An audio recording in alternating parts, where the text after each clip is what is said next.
Respiratory volumes then can give you an indication about restrictive versus obstructive disorders. Remember that restrictive disorders were disorders where the lung is compromised at changing volumes. It can't change volume as well. We would see something that makes it hard to increase the volume of the lung as a reduction in volume. So we'd expect this to be reduced. And that's kind of what the green arrow is showing. We wouldn't be able to expect to see as much air come into the lungs because of that scar tissue or because of that mucus.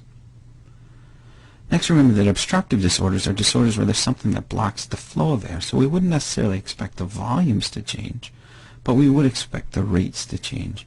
And so it might take longer to breathe in that air. We could actually push this slope over. One of the things I'm actually trying to show here, though, is that in a lot of obstructive disorders, you get air trapping, and so the volumes actually increase. And as I said before, a lot of disorders are going to be mixed between obstructive and restrictive. A way to visualize the rates of inspiration and expiration is to construct something called flow volume loops, which I have one over here. Essentially, we start at exhalation at 0 points. We breathe out to a peak, which is the peak expiratory flow rate. And this rate basically gives an indication of how functional the trachea is. If this were down here, it would tell us that there's an upper airway obstruction. There's something wrong with the trachea in the large airways. By the time we get out here to the forced expiratory flow at 75%, so after you've breathed out 75% of your air, what's still the rate of flow out? Then this would tell us something about the small airways. And I think you can probably realize that if you take a big breath and breathe out, you're going to breathe a lot of air out in the first very little bits, and then it's going to taper off as you squeeze the air out of the small airways, so to speak. It's a little bit difficult to make the same kind of clear distinction between small airways and large airways in inflow, in breathing in, but we can get some diagnostic information. First of all, if there's an obstruction, it means that the person can probably breathe just as much air, if not more. So what here is the forced vital capacity, so that's the amount of air that someone can get into and out of their lungs. That actually might be greater in obstruction. But one of the things you'll note is there's not a high flow because you're trying to breathe through constricted bronchioles or trying to breathe past some type of obstruction. And then if this is the normal flow right here, we can see restrictive is basically the same shape, although there's going to be a lower volume. So the same shape, but we can't get the forced vital capacity as high as normal. So let's just hit that point one more time. Any kind of flatness or concavity in breathing out would indicate an obstruction in either the small airways, the medium airways, the large airways, or the trachea. Also, the shape of the inflow can tell us there's an obstruction. If it's shallow and long, we're essentially moving the same amount of air, but it's a very small flow or lower flow. Or in this case, our flow can be almost as great, but we can't move as much air. So we're up to 4 liters instead of 6 liters, and that would tell us we have a restrictive disorder. Okay, so now we have the air into the lungs and ventilation. We now have to get the air, or the oxygen, rather, into the blood vessels, and this is called external respiration. There's essentially 3 things we have to worry about. The first thing is how gases interact with each other, and how likely are they to go into fluid.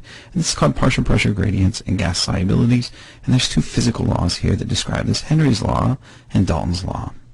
The next thing we need to talk about is matching alveolar ventilation, which is how much air is in the alveolus, with pulmonary blood perfusion, which essentially is how much blood is reaching that alveolus. The third thing we need to talk about is structural characteristics of the respiratory membrane. So if this oxygen has to pass through this membrane into the blood, there may be qualities of that respiratory membrane that impair the ability of oxygen to get into the blood. Could be fluid in there, could be mucus in there, there could be less membrane in there. So we need to talk about that as well. The first thing I'm going to come back to is partial pressure gradients and gas solubilities. I'm going to talk about Henry's law first. And Henry's law basically tells us that oxygen doesn't care about any other gases that are in the air. Basically, gases interact completely independently. So the oxygen in the air right now doesn't care one whit about the nitrogen that's in the air. So if you started putting in more nitrogen into the air, it's not really going to affect your ability to breathe. If you actually did get such a concentration of nitrogen that it would affect the oxygen, then you'd have a liquid form, which would be a whole other issue.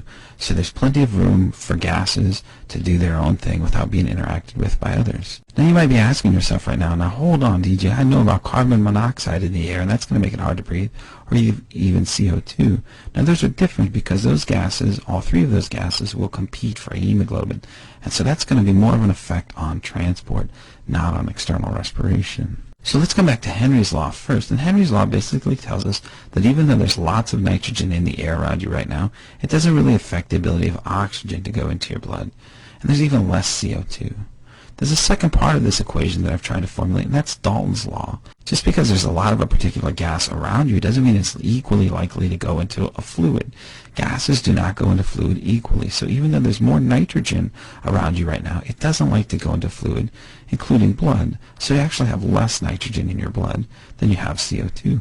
And the reason is because CO2, even though it's in a lower quantity around you right now, it likes to go into fluid. So if we looked at the air around you right now, there'd be more nitrogen than oxygen than CO2, and all of these are acting independently of one another. Bring in Dalton's law, nitrogen does not like to go into solution, oxygen's a little better at going into solution, and CO2 is even better. So in your blood, there's less nitrogen, more oxygen, and more CO2. And this tells us we need to have something to help transport our oxygen, and that's what we'll get to in our third step. Another thing we need to talk about, though, is matching alveolar ventilation and pulmonary blood perfusion. Simply stated, there's no use in having the oxygen there in the alveolus if there's no blood to pick it up, and there's no use in having the blood there if there's no oxygen. So the lungs must match the amount of oxygen with the amount of blood. The way it does this is that the capillaries in the lungs react in the opposite way they work elsewhere in the body. In the biceps, for example, if there's low oxygen, the capillary is going to dilate to bring in more oxygen. In the lung, if there's low oxygen, the capillary will actually constrict. This is going to slow down the flow of blood through the lung, so there's more time to pick up oxygen. So just like narrow streets slow traffic, narrow capillaries would slow down the flow, so there's more time for the blood to pick up oxygen. If there's plenty of oxygen in the capillary, it's going to dilate in order to allow that blood to move out of the lung, and kind of out, we're full of oxygen, so let's get out of here. So to wrap that up, if there's plenty of oxygen in the alveolus, the capillary will dilate to move the blood along. If there's less oxygen in the alveolus, the capillary will constrict to allow more time for the blood to be loaded with oxygen. Okay, the last thing we need to note then in external respiration is that there's a wall between the alveolus and the capillary. And there's a couple of things that can affect that wall. First of all, that wall can be coated with fluid if there's fluid in the lungs, or it can be coated with mucus if you have some sort of infection. The last thing is there could be a loss of those walls, so there's less wall available for oxygen to reach the capillary. An example of that would be emphysema, where there's a decrease in the area available for oxygen to enter the blood. That means that some of the oxygen molecules are going to be further away from the capillaries. They'll have to move farther in order to get into the blood. An easy way to think about emphysema is tiny, tiny little alveolar bubbles have popped into larger bubbles. So you've got these larger bubbles of air, so to speak, and the oxygen in the middle of that larger bubble is going to have to go further in order to make it to the capillary. So there's less surface area, less availability of oxygen reaching the blood capillary. In each of these cases, then, whether it's fluid or mucus that's acting as a barrier for O2 leaving the alveolus and entering the blood, or there's a loss of surface area, then this is going to decrease external respiration. There'd be other examples too, like scar tissue, or if there's cancer filling up the lungs so that there's less area, less airspace for oxygen to reach the capillary. This would also decrease external respiration, decrease the amount of oxygen that could be loaded in the blood for step 3. So let's move on then to step 3, which is essentially oxygen carbon dioxide transport. And we're going to be talking about hemoglobin. We'll probably also just combine the 4th step, which is internal respiration, and that's when you get the oxygen back off the hemoglobin and into the tissue, so out of the blood and into the tissue. One of the first things I'll point out is that many of the factors that affected external respiration will also affect internal respiration. So things like Henry's law and Dalton's law, how much gas is there, and how likely is it to go into solution. In addition to that portion of external respiration, in addition to that part of external respiration, internal respiration is also like external respiration in terms of you want to match how much oxygen is in the blood with how much oxygen is in the tissue. So if there's low oxygen in the tissue, then the vessel will dilate to bring more blood. And if there's high oxygen in the tissue, then the vessel will constrict to send the blood elsewhere. Or even the precapillary sphincter may close so that the blood is saved and it can be transported to some other tissue that actually needs the nourishment. It's also worth noting when we commingle step 3 and 4 that most of the oxygen is transported on hemoglobin. So if we look down here, we see that about 98.5% of oxygen that's in the red blood cell is carried on hemoglobin. So this is the capillary wall, this is the red blood cell inside the capillary, and 98.5% of the oxygen is actually bound to hemoglobin. About 1.5% is actually free O2 that's in the plasma.